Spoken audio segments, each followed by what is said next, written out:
I'd like to welcome everyone who's been watching the Cowboys and Packers. We'll get to that vision in just a few moments. So after the Eagles beat Dallas 2 Sundays ago to improve to 7-2, plenty were handing Philly the NFC East. But it was coach Ray Rhodes who said, wait a minute, remember 1994? That team started 7-2 as well, but finished 7-9.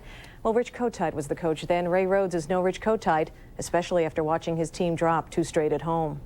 I equate when people come into this stadium and playing us at our stadium as people coming into my house. And that's where I equate that. And I was very disappointed and really off about the way we've approached our house. That's just like you walk up and you catch people burglarizing your house, probably your wife and kids, and you don't do anything about it. In other words, no more practicing without pads and without contact for his players now. And as you can see, the Eagles have a reputation of second-half fades. Carl? Well, it is over in Dallas. The Green Bay Packers, who had won 5 straight on Monday night, that ends as well. And right now, Leslie Visser is down on the field with one of the Cowboys' defensive stars. This was a defensive show by the Cowboys. Leslie? That's absolutely true. The Cowboy defense almost threw a shutout, and this is one of the men partly responsible, Broderick Thomas. Can you talk about this game? You had him deep into the 4th quarter. Well, basically, we came out. We know we needed to contain Brett. They beat up like we were in the beginning of the season, so we knew we had to contain him to make sure we can win this game. And, you know, basically stop the run, contain Brett, and we thought we had a great chance to win. What about your responsibility? You're used often now as a lineman, and will you go with a 3-man line and you walk up? Well, we have a special package that, when I come in, and I stand up and direct the line which way I want them to go, whichever way we call from the sideline, and I just take off and go hunt quarterbacks. It's actually called the pack. Isn't that kind of ironic? Yeah. I mean, it's great. I mean, my thing, I thank God, give all praise to God for this victory. I just said we just want to go out, play hard, and glorify his name, and we did a good job at it. Well, what about praise for Chris Boniol? Hey, he did a great job, outstanding. Had he not made all those field goals, we'd be sitting at nothing. And so, you know, just thank God we had a collective effort. Special teams played well. Billy Davis played outstanding. Jim Swanson on special teams and Swanson on defense. We just, you know, we're coming together. We're finally healthy. I know what those guys are going through. I mean, they're beat up, and, you know, guys are out, and, you know, we caught them, you know, and they won at full strength. So my thing is, you know, thank God. Well, they were outstanding. You were outstanding. The defense was tremendous, and so was Chris Boniol. Congratulations to you. Back to you guys. Leslie, thank you. We'll hear from you a bit later on. Now, it was no question heading into this game that Green Bay was obsessed with beating Dallas. Said Brett Favre, we may be the best team in the league, but until we beat Dallas, nobody's going to believe it. Favre and friends were gunning for the first win in 7 games against the Cowboys. Here's how it didn't happen. To Texas Stadium we go. There's the site. Scoreless game. Cowboys' first possession. Known to make the big plays against Green Bay. There's one to Michael Irvin. Worth another look. That kind of calmed the situation down for the Cowboys right there. Irvin focused, Evans coverage, Aikman the perfect pass. Same drive, Chris Boniol. From 45 yards away, that's the first. 3-0 Dallas. Next Cowboy drive, same score, Emmitt Smith. Breaks one open, a season-high 25-yard run for the Big E. Dallas in control. Dallas wants a touchdown. Why not? From the 19-yard line, Aikman looking. This is their best chance of getting it all game long. Herschel Walker open, but can't hold on. Dallas had to settle for another field goal try. That's okay because they have Chris Boniol. From 37 yards out, it's 6-0 Dallas. Still in the first half, Dallas and Aikman need a first down, 3rd and 2, Packer 35, Aikman. A battler fighting the blitz, finding Kelvin Martin. That's a first down, but the Dallas drive again would come up short inside the 30. That's okay. We got Chris Boniol. 43-yard field goal. It's 9-0 Dallas. We're still in the first half. Next drive, Dallas, 3rd and 9. Aikman can't convert this time. He hits the ref in the back, though, with the ball. Things happen. Dallas offense again stalls. Boniol's there, 45 yards away. First player in Dallas history to kick 4 field goals in the first half. He wasn't done in that first half. Dallas offense driving. Ernie Zampese. Crazy as Dallas can't put in the end zone. Here's Boniol again. 5 for 5 in the first half. Ties the all-time record for field goals in a half. Congratulations, but he wasn't done. Frustration first half for Reggie White. He gets contained here. Eric Williams all over Reggie. He's pushed. Aikman under no pressure at all. Again, Reggie White contained. Williams again stuffs him. No penetration. Frustrating? You want to know frustrating? Brett Favre, frustrated. This was in the first quarter. Sacked by Antonio Carver. Dallas did have the #1 defense coming into this game. Favre under pressure again, sacked by Broderick Thomas and Leon Lett for a loss of 16. To the third, Bad night all around for the Pack. Another example, trying to get on the board, Chris Jackie from 32 away. Not even close. Late in the fourth now, Dallas in command 18-6 after another field goal by you-know-who. And here he comes again, another field goal 29 yards away. It's good, tying the NFL record for field goals in a game with 7, 21-6. Now, after the kick, Packers have an issue. They think, hey, you're already killing us. You're already beating us. What's the point of having another field goal? Obviously, they were unaware of the record that Chris Boniol and the Cowboys were trying to get. But he does it. He becomes the third player in NFL history to kick 7 field goals in one game. Jim Bakken holding that record along with him, along with Rich Karlis for the Vikings. Carl? Well, Boniol came into this game hitting on 17 of 21 this year, 5th in the NFC. He spent last week in bed with the flu, didn't practice on Friday. Well, the rest did the foot very good. As Linda pointed out, he ties an NFL record. He's now joined on the field by our Leslie Visser. Leslie? Well, this man was in bed with the flu only on Friday. Chris Boniol, congratulations to you. How do you feel and how'd you do this tonight? I feel good. It's something I'm proud of. It's something I'm going to look on paper one day, and if it's still there, I'll be very proud of it. I'm not excited about what happened after the fact, but I mean, how many times you get to kick 7 field goals in one game, and so that's something I'm going to be proud of for a long time. You know, there's probably going to be, as you know, a lot of controversy about this. The Packers were very upset because it was a meaningless field goal to everyone else, but not to you personally. Do you think they have a point? I really don't know. I mean, I personally was not expecting to go for the 7th field goal. I mean, we were out of range there for a little bit, and then we got a long run, and that set us up. And, you know, Dale and John, they were ready to go, and it's just a matter of sending us in. Can you talk about how you felt? I mean, you had the strep throat over the weekend. How'd you come into this game?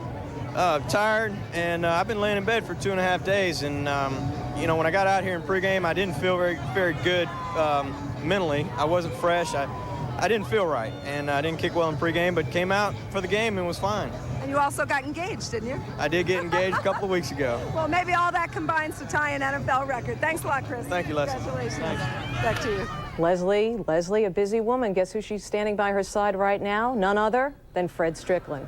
Whoops. Well, Fred Strickland just, are you all right there? Because they're tight. Fred just sneezed. But some victories are sweeter than other. And Fred, a former Packer, this one has to feel pretty good. Oh, yeah, definitely. You know, I know a lot of guys over there on their team over there. I have some friends over there still. But, you know, to be let go and the way I got released up there in a situation and coming down here, it just makes it even more a better feeling way, especially the way the defense played tonight. Yeah, you almost shut him out. You know, George Teague talked a little bit about how disappointed he was all week. You didn't talk about, but maybe you can now. Were you disappointed with the way it was handled? Oh, yeah, definitely. You know, I had a lot of friends up there and the coaching staff that I knew when I first got in the league. So, you know, it was something that happened. It kind of hurt me personally. So I just moved on. I'm down here and I'm glad. You know, I got a great bunch of guys around me, a great coaching staff, and the fans around here are just great. Can you talk a little bit about this 4-game stretch? I mean, all very emotional. Miami, Philadelphia, San Francisco. Now you really dominated Green Bay. Where is your team right now?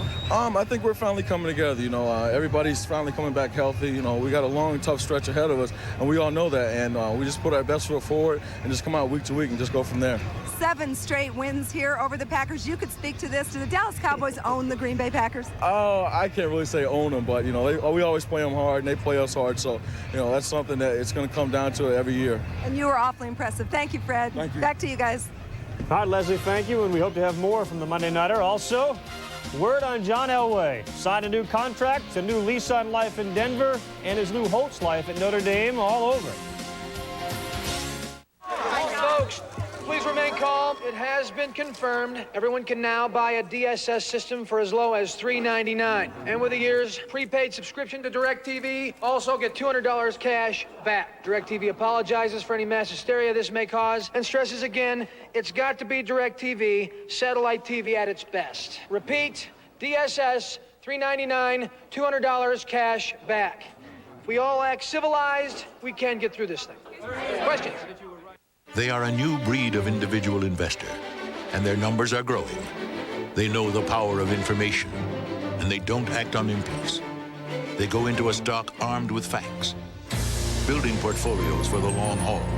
For this new breed of investor, a major new resource from NASDAQ, stock quotes, price performance, and soon, company news and personal portfolio tracking. Accessible instantly, over the internet, at NASDAQ.com.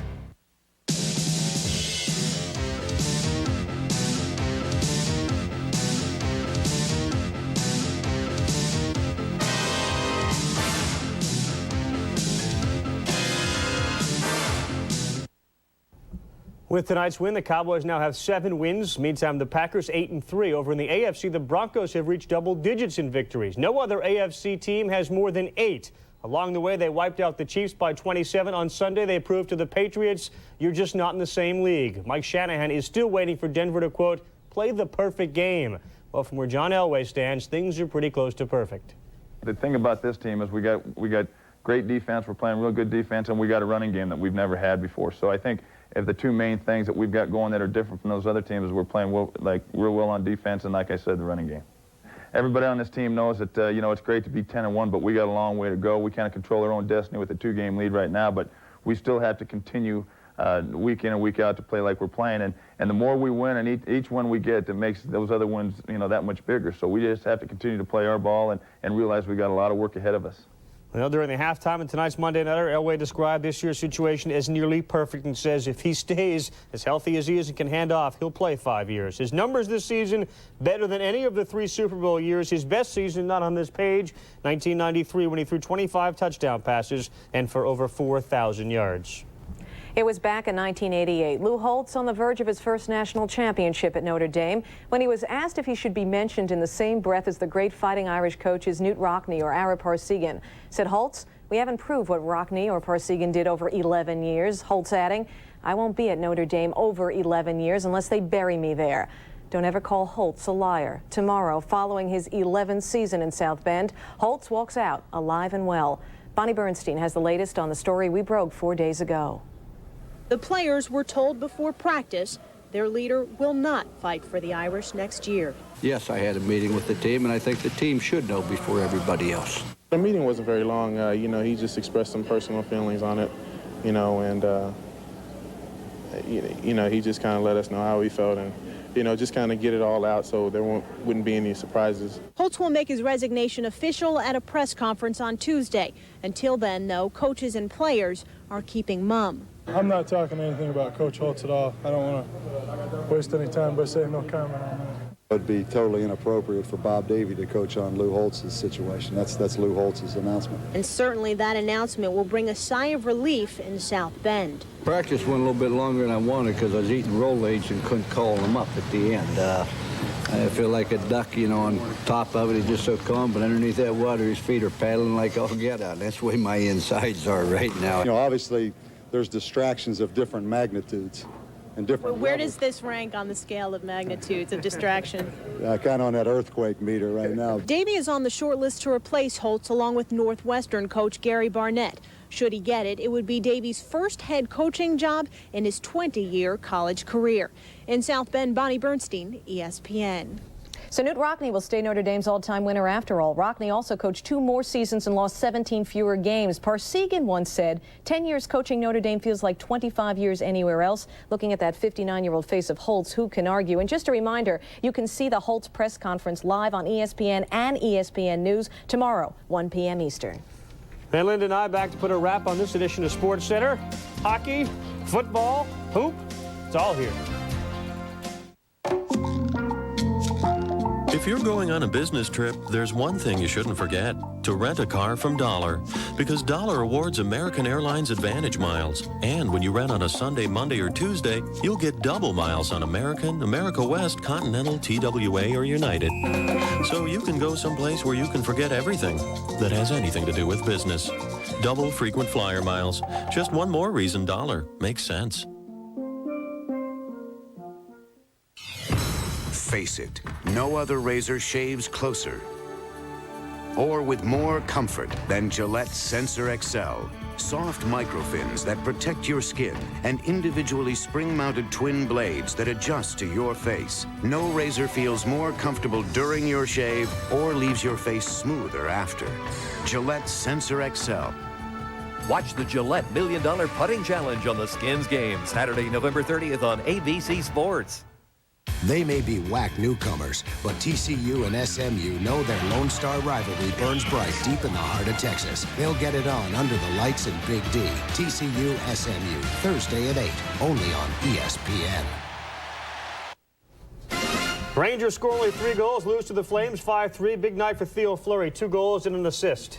Greg Anthony misses an 18-foot jumper at the buzzer. Vancouver now 1-10 with a loss to the Kings. So Chris Boniol ties an NFL record, 7 field goals. The Packers a little fired up about it in the final seconds. More on that in the next SportsCenter. I'm Carl Ravitch. I'm Linda Cohn. Thanks for joining us. Bye now.